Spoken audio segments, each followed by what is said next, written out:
വളരെ ഇമ്പോർട്ടന്റ് ആയിട്ടുള്ള one liners ആണ്.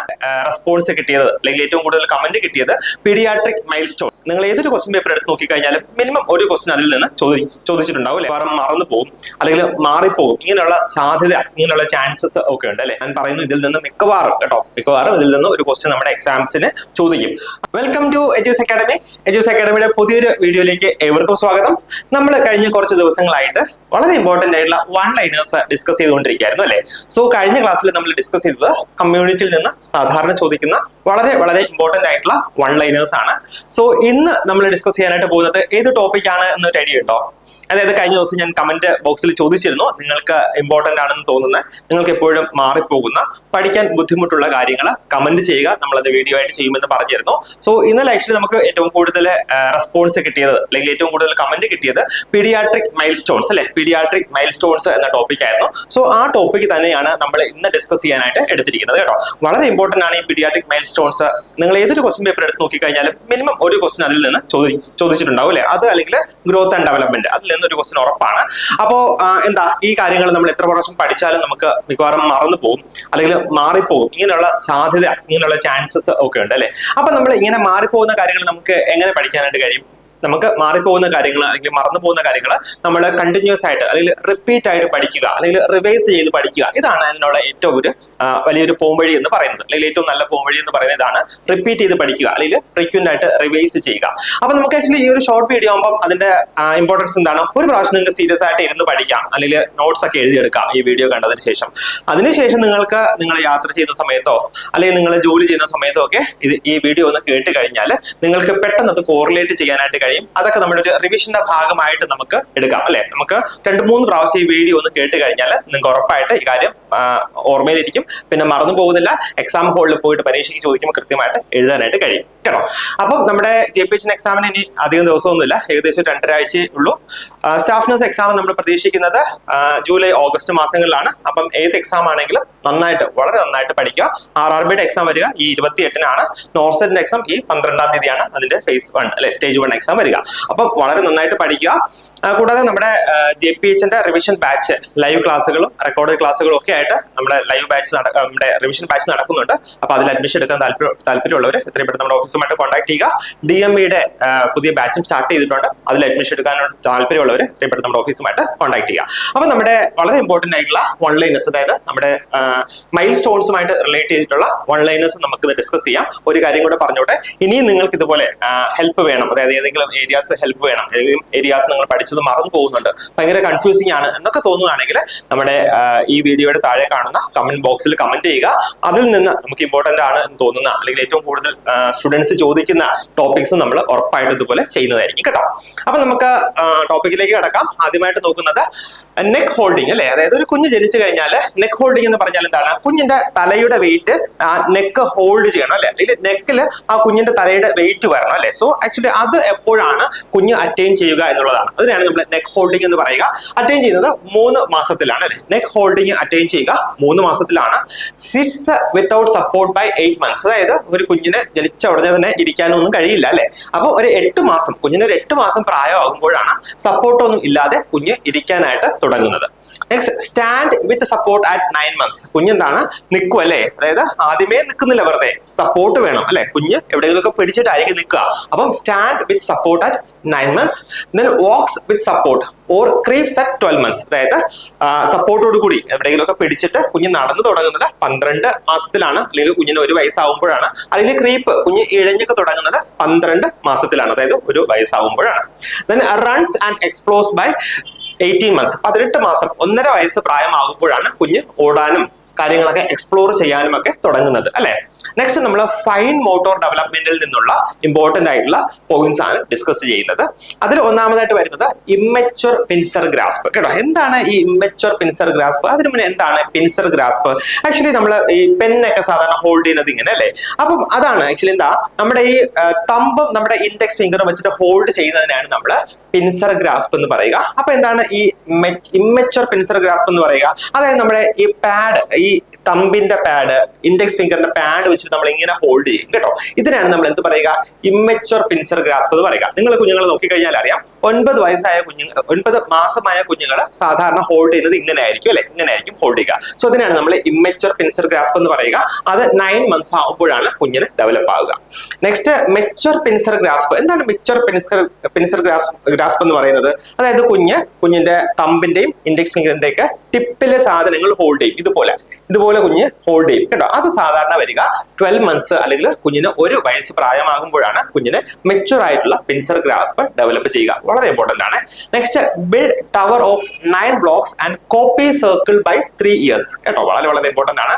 കുഞ്ഞിന് 3 വയസ്സാകുമ്പോഴാണ് കുഞ്ഞ് ഒരു സർക്കിള് കോപ്പി ചെയ്യാനായിട്ട് തുടങ്ങുന്നത് കേട്ടോ. സർക്കിള് കോപ്പി ചെയ്യാനായിട്ട് തുടങ്ങുന്നത് കുഞ്ഞിന് 3 വയസ്സ് പ്രായമാകുമ്പോഴാണ്. കൂടാതെ ഒരു ടവർ ഒക്കെ വയ്ക്കുമ്പോൾ 9 blocks ഉള്ള ടവർ വയ്ക്കുന്നത് കുഞ്ഞിന് 3 വയസ്സ് പ്രായമുള്ളപ്പോഴാണ്. Next, copies cross by 4 years. ഇത് എങ്ങനെ ഓർത്തിരിക്കാം? ഞാൻ പറഞ്ഞത് നിങ്ങൾക്ക് എപ്പോഴും മാറിപ്പോകുന്നതാണ്. അതായത് ക്രോസ് കോപ്പി ചെയ്യുന്നത് എത്ര വയസ്സാകുമ്പോഴാണ്? 4 വയസ്സാകുമ്പോഴാണ്. ഇതിന് എത്ര എഡ്ജസ് ഉണ്ട് ഒരു ക്രോസിന്? 1 2 3 4 അല്ലെ, 4 എഡ്ജസ് ഉണ്ട് അല്ലെ. അങ്ങനെ ഓർത്തിരിക്കോ. ക്രോസ് കോപ്പി ചെയ്യുന്ന എപ്പോഴാണ്? 4 വയസ്സാണ്. അതുപോലെ തന്നെ കോപ്പീസ് സർക്കിൾ ഞാൻ പറഞ്ഞല്ലോ, എത്രയായിരുന്നു പറഞ്ഞത്? 3 വയസ്സ് അല്ലെ, 3 വയസ്സ്. 3 നമുക്ക് ഇങ്ങനെ ഒന്ന് റൗണ്ട് ചെയ്ത് കഴിഞ്ഞാൽ അത് എന്താ? സർക്കിൾ ആയി അല്ലെ. സർക്കിള് കംപ്ലീറ്റ് ചെയ്യുന്ന എപ്പോഴാണ്? കോപ്പി ചെയ്യുന്ന എപ്പോഴാണ്? 3 years ആണെന്ന് ഓർക്കുക. നെക്സ്റ്റ്, വളരെ ഇമ്പോർട്ടന്റ് ആണ്, പല പ്രാവശ്യം എക്സാമിന് ചോദിച്ചിട്ടുള്ളതാണ്. Copies triangle. കുഞ്ഞ് ട്രയാങ്കിൾ കോപ്പി ചെയ്യുന്ന എപ്പോഴാണ്? കുഞ്ഞിന് 5 വയസ്സുള്ളപ്പോഴാണ്. എപ്പോഴും മാറിപ്പോകും കേട്ടോ. ട്രയാങ്കിൾ എന്ന് കേൾക്കുമ്പോൾ ത്രികോണമാണ് അല്ലെ, 3 ആംഗിൾ ആണ് വരിക. എല്ലാ സ്റ്റുഡൻസും അത് 3 years എന്ന് എഴുതും. അല്ല, ട്രയാങ്കിൾ കോപ്പി ചെയ്യുന്നത് എപ്പോഴാണ്? 5 വയസ്സാണ് എന്ന് ഓർക്കുക. ഇതൊന്ന് പഠിച്ചു വെക്കുക കേട്ടോ. ബാക്കി ക്രോസ് ഒക്കെ നമുക്ക് ഓർക്കാം അല്ലെ. 4 കോണാണുള്ളത്, 4 വശങ്ങളാണുള്ളത്. അപ്പൊ 4 വയസ്സാണ്. അതുപോലെ സർക്കിള് 3 അല്ലെ, 3 വയസ്സിലാണ് സർക്കിൾ കോപ്പി ചെയ്യുക. ട്രയാങ്കിൾ കോപ്പി ചെയ്യുന്ന എപ്പോഴാണ്? 5 years ആണ്. കൂടാതെ ബിൽഡ്സ് ഗേറ്റ് ബൈ 5 years കേട്ടോ. അപ്പൊ വളരെ ഇമ്പോർട്ടന്റ് ആയിട്ടുള്ള കാര്യമാണ്. നെക്സ്റ്റ്, ലാംഗ്വേജ് ഡെവലപ്മെന്റ് ആണ്. ലാംഗ്വേജ് ഡെവലപ്മെന്റ് അറിയാലോ, കുഞ്ഞുങ്ങൾ സംസാരിച്ചു തുടങ്ങുന്നത് അല്ലെ. അതായത് ബബിൾസ്, മോണോസിലബിൾസ് എന്ന് പറഞ്ഞാൽ എന്താണ്? കുഞ്ഞ് ആദ്യം മാ, ബ, ഡ എന്നൊക്കെ പറയും അല്ലെ. അത് 6 മാസം ആവുമ്പോഴാണ് പറയുക. ബൈസിലബിക് വേർഡ്സ്, അതായത് 2 syllables ഉള്ള, അതായത് മാമ, ഡാഡ എന്നൊക്കെ പറയുന്നത് 9 മാസം ആകുമ്പോഴാണ്. Speaks 1 to 2 words with meaning at 12 months. അതായത് അർത്ഥമുള്ള 1 2 വാക്ക് കുഞ്ഞ് പറയുന്നത് കുഞ്ഞിന് എപ്പോഴാണ്? 1 വയസ്സാകുമ്പോൾ അല്ലെ. കുഞ്ഞെന്താണ്? ബർത്ത്ഡേ എന്ന് പറയും അല്ലെ. 1 വയസ്സാകുമ്പോൾ കുഞ്ഞെന്ത് പറയും? ബർത്ത്ഡേ. അതായത് മീനിങ് ഉള്ള 1 to 2 words. Then forms 2 to 3 word sentence at 2 years. കുഞ്ഞിന് 2 വയസ്സ് പ്രായമാകുമ്പോൾ, അതായത് കുഞ്ഞിന്റെ 2ാമത്തെ വയസ്സ് കംപ്ലീറ്റ് ചെയ്യുന്ന ബർത്ത്ഡേക്ക് കുഞ്ഞ് എന്ത് പറയും? ഗിഫ്റ്റ് തരൂ എന്ന് പറയുന്ന എന്താണ്? 2 3 വേർഡ് വരുന്ന സെന്റൻസ് പറയും. ആദ്യം എന്താ പറയാ? ബർത്ത്ഡേ, അതായത് വേർഡ്സ് മാത്രമേ വരുള്ളൂ. 2 വയസ്സാകുമ്പോൾ കുഞ്ഞ് എന്ത് പറയും? ഗിഫ്റ്റ് തരൂ എന്ന് ചോദിക്കും അല്ലെ. അപ്പം 2 to 3 വേർഡ് സെന്റൻസ് 2 വയസ്സിലാണ്.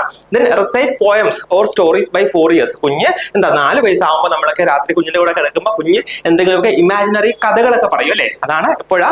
4 വയസ്സാകുമ്പോഴാണ് recite poems or stories by 4 years. Next, social smile. എന്താ സോഷ്യൽ സ്മൈൽ എന്ന് പറഞ്ഞാല്? കുഞ്ഞ് നമ്മളൊക്കെ ആരെങ്കിലും കാണുമ്പോൾ ഇങ്ങനെ ചിരിക്കും അല്ലെ. സോ സോഷ്യൽ സ്മൈൽ അപ്പിയർ ചെയ്യുന്നത് 6 to 8 weeks ആണ് കേട്ടോ. അതായത് 1.5 മുതൽ 2 മാസം വരെ പ്രായമാകുമ്പോഴാണ് കുഞ്ഞിന് സോഷ്യൽ സ്മൈൽ അപ്പിയർ ചെയ്യുന്നത്. നെക്സ്റ്റ്, സ്ട്രേഞ്ചർ ആങ്സൈറ്റി എപ്പോഴാണ് ബിഗിൻ ചെയ്യുന്നത്?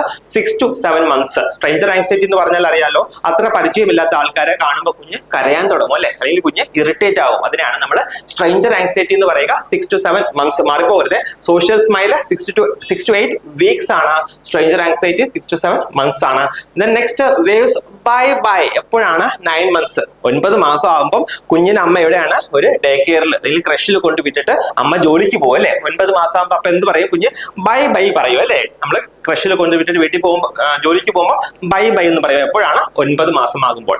Next, shares toys and knows gender by 3 years. കുഞ്ഞിന്റെ ടോയ്സ് ബാക്കിയുള്ളവർക്ക് ഷെയർ ചെയ്യുന്നു. കൂടാതെ കുഞ്ഞ് ആൺകുട്ടിയാണോ പെൺകുട്ടിയാണോ എന്നൊക്കെ ജെൻഡർ അവയർനെസ് വരുന്നത് 3 വയസ്സാകുമ്പോഴാണ്.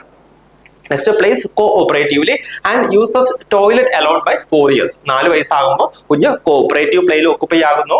കൂടാതെ ടോയ്ലറ്റ് സ്വന്തമായിട്ട് യൂസ് ചെയ്യാനുള്ള ട്രെയിനിങ് ഒക്കെ കുഞ്ഞിന് ലഭിക്കുന്നു. നെക്സ്റ്റ് വളരെ ഇമ്പോർട്ടന്റ് ആണ്, കുഞ്ഞിന്റെ ഡെവലപ്മെന്റ് അസസ് ചെയ്യാനുള്ള സ്ക്രീനിങ് ടൂൾസിനെ കുറിച്ചാണ് പറയുക. ഒന്നാമതായിട്ട് ഇതിൽ നിന്ന് ഒരു ക്വസ്റ്റ്യൻ മിക്കവാറും ഇപ്പോഴത്തെ ഒരു ട്രെൻഡിങ് ക്വസ്റ്റ്യൻ വരുന്ന ഏരിയ ആണ് ഇത്. നന്നായിട്ട് പഠിച്ചോണേ.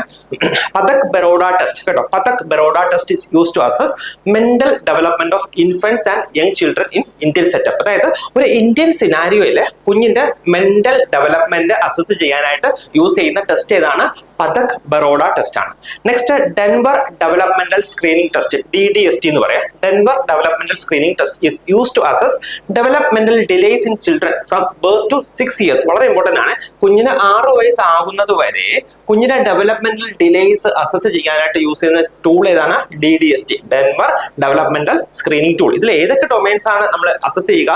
Gross motor, fine motor, language and social behaviour. ഇതാണ് നമ്മൾ ഡെൻവർ ഡെവലപ്മെന്റൽ സ്ക്രീനിങ് ടെസ്റ്റിൽ അസസ് ചെയ്യുന്ന domain. Next Trivandrum development chart is use for screening developmental delays in children up to 2 years. കുഞ്ഞിന് 2 വയസ്സ് ആകുന്നത് വരെ കുഞ്ഞിന്റെ ഡെവലപ്മെന്റൽ ഡിലേസ് അസസ് ചെയ്യാനായിട്ട് യൂസ് ചെയ്യുന്ന ടൂൾ ഏതാണ്? Trivandrum development chart. ഇമ്പോർട്ടന്റ് ആണ്. നെക്സ്റ്റ് ഡെവലപ്മെന്റൽ കോഷ്യന്റ് അല്ലെങ്കിൽ DQ എന്ന് പറഞ്ഞാൽ എന്താണ്? അതിന്റെ ഫോർമുല എന്ന് പറയുന്നത് developmental age divided by chronological age into 100. നമ്മൾ actually mental age divided by chronological age, IQ അല്ലെ? IQ ഇന്റലിജൻസ് കോഷ്യൻസ് നമ്മൾ പഠിച്ചു അല്ലെ? അതുപോലെ തന്നെയാണ് ഡെവലപ്മെന്റൽ കോഷ്യന്റ് എന്ന് പറഞ്ഞാൽ developmental age divided by chronological age into 100. അതിലെ DQ developmental quotient less than 70 suggest എന്താണ്? Developmental delay. കുഞ്ഞിന് ഡെവലപ്മെന്റൽ ഡിലേ ഉണ്ടെങ്കിൽ DQ എന്ന് പറയുന്നത് ലെസ് ദാൻ 70 ആണ്. ആക്ച്വലി നമ്മൾ ഇന്ന് വളരെ ഇമ്പോർട്ടന്റ് ആയിട്ടുള്ള മൈൽ സ്റ്റോൺസ്, പീഡിയാട്രിക് മൈൽ സ്റ്റോൺസുമായിട്ട് റിലേറ്റ് ചെയ്തിട്ടുള്ള 25 വൺ ലൈനേഴ്സ് ആണ് നമ്മൾ ഡിസ്കസ് ചെയ്തത്. നിങ്ങൾ വളരെ നന്നായിട്ട് പഠിക്കുക. ഞാൻ പറയുന്നു ഇതിൽ നിന്ന് മിക്കവാറും ഇതിൽ നിന്ന് ഒരു ക്വസ്റ്റ്യൻ നമ്മുടെ എക്സാംസിന് ചോദിക്കും. അപ്പോൾ ഞാൻ നേരത്തെ പറഞ്ഞതുപോലെ ഈ വീഡിയോ കാണുക, അതിനുശേഷം ഇതിൽ കമന്റ് ചെയ്യുക, അതായത് ഇതിന്റെ ഒരു ഫീഡ്ബാക്ക് പറയുക.